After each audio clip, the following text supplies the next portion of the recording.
cidade de R'lyeh ocupa uma série de amplos terraços nos declives de uma montanha, nas profundezas abaixo de um grande oceano que se encontra distante, ao longe, na costa sul de Cathay. Visto serem águas desconhecidas aos navios mercantes de todas as nações, a precisa colocação dessa montanha não pode ser apontada em nenhum mapa de marinheiro. No passado distante, muito tempo antes da criação de nossa raça, o grande Cthulhu veio com seus guerreiros, servos e muitas crianças e construiu a cidade nas alturas, contemplando uma ilha fecunda como um local fortificado em que eles poderiam habitar em segurança com relação a seus inimigos. Em termos de construção, lembra uma fortaleza, com cada terraço guardado por paredes com a espessura de 100 passos. Quando a ilha afundou nas profundezas, R'lyeh foi submersa juntamente com seus habitantes e seu senhor. Assim dizem os dispersos e solitários estudiosos deste Deus em nossa própria era, quando são compelidos a revelar os segredos de seus estudos. Não é uma tarefa fácil fazer com que falem sobre essas coisas, pois eles não temem a morte. Contudo, há tormentos maiores do que o fim da carne, e a vida pode ser um mal maior.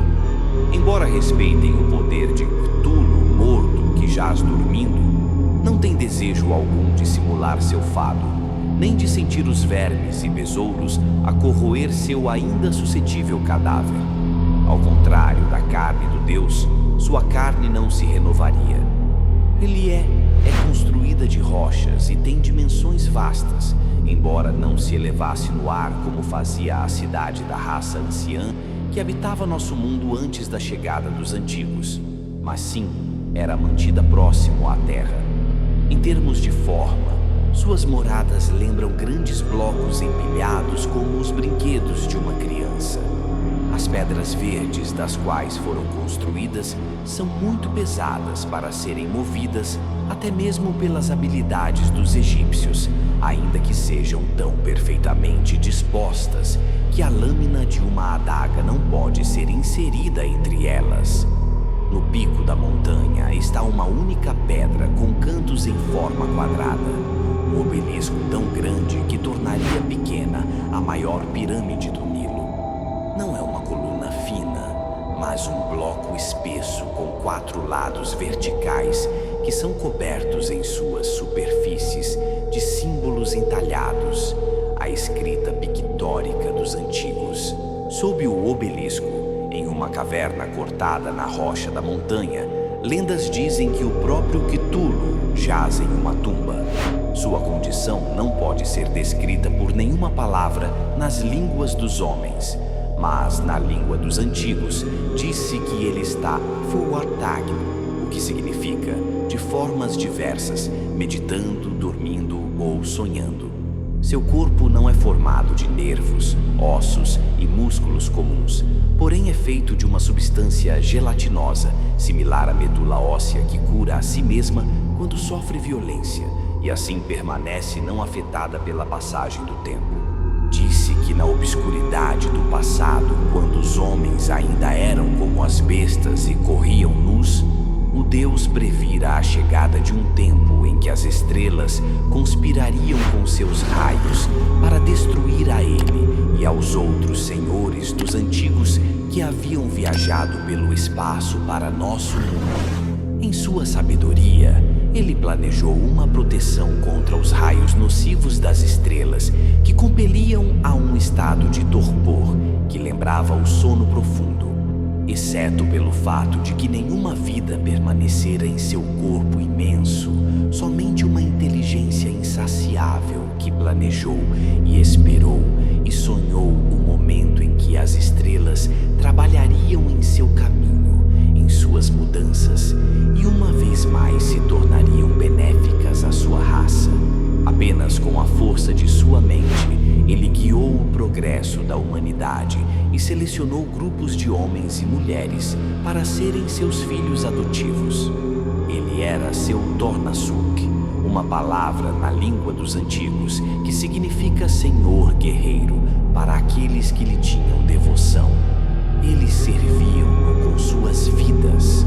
Seu propósito final é o de liberar Cthulhu de seu túmulo, quando as estrelas tiverem se movido o suficiente nos céus para banir o perigo para a continuidade de seu despertar, pois ele não pode acordar a si mesmo, mas deve ser desperto de seu sono. Então, assim diz sua doutrina, o grande Cthulhu abrirá os portões aos outros antigos, e estes retornarão para governar o mundo, como faziam em tempos remotos, após lançar a raça anciã para o interior do oceano, e os homens servirem a eles de escravos.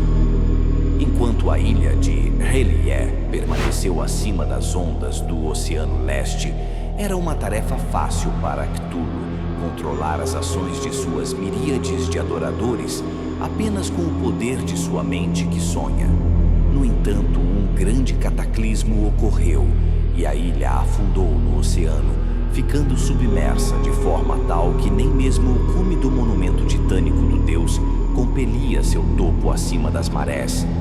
As estrelas revolveram-se em seus cursos, os éons vieram e se foram. Cthulhu permanecera não desperto em sua tumba, pois a imensidão de água fazendo pressão sobre as portas seladas de sua casa haviam obstruído sua mente, de forma que seus admiradores humanos não mais escutavam a voz de seu Deus, nem poderiam ter alcançado sua tumba nas profundezas, até mesmo se ele os tivesse chamado. Conforme eras se passaram, eles esqueceram-se da adoração do poderoso agitador de montanhas, ainda que permaneçam seus servos. Assim é narrada a lenda de Cthulhu por aqueles que habitam cavernas no espaço vazio. Ainda que o destino desse deus não esteja selado, pois é sua crença que às vezes a cidade de R'lyeh emerge acima das águas do oceano, já que o que afundou também pode se erguer. Caso essa ascensão de R'lyeh ocorra quando as estrelas estiverem posicionadas, afirma-se que Cthulhu convocará seus servos humanos com o poder de seus pensamentos, e eles abrirão as portas de sua casa e irão liberá-lo uma vez mais em nosso mundo. Essas questões não seriam de conhecimento de um visitante de R'lyeh que viajara até lá por meio de voo da alma, pelo portal na câmara iluminada pelas estrelas sob Irem. Este emergiria na escuridão e no frio, com o peso esmagador do oceano sobre seu receptáculo hospedeiro, o qual apenas pode ser alguma criatura das profundezas, pois os antigos habitantes de R'lyeh viraram pó por completo ou jazem dormindo em suas tumbas. Não há ninguém com quem conversar nas ruas sombrias e cheias d'água, somente criaturas rastejantes que nunca viram o sol e bestas oceânicas das profundezas, tais como o incomensurável Leviatã. Mais comuns dentre as imensas pedras da cidade são as criaturas tentaculadas com um grande olho em suas cabeças e bicos em lugar das bocas. Elas não são nativas de nosso mundo, mas foram criadas pelos antigos para lembrar as bestas do mundo que deixaram para trás. Não têm um idioma e sua inteligência é baixa e cheia de manhas, mas seus olhos são grandes o suficiente para verem na escuridão do fundo do oceano, assim como seus corpos macios podem ajustar-se por espaços pequenos, tornando-as úteis como auxílio na exploração da cidade. Nade em direção à parte de cima e atravesse as profundezas sobre os parapeitos dos sucessivos terraços da cidade, tomando cuidado para não se perder entre os estranhos ângulos das pedras, até alcançar a base do grande obelisco no topo da montanha. Lá você encontrará uma porta como nenhuma já ultrapassada pelos olhos de um homem, feita de um metal que lembra bronze manchado e tem quase a aparência de pedra. Por toda a sua superfície encontram-se estranhas marcações que ferem a mente. de forma que é impossível lembrar-se de suas formas para copiá-las depois do retorno, cruzando o portal da alma.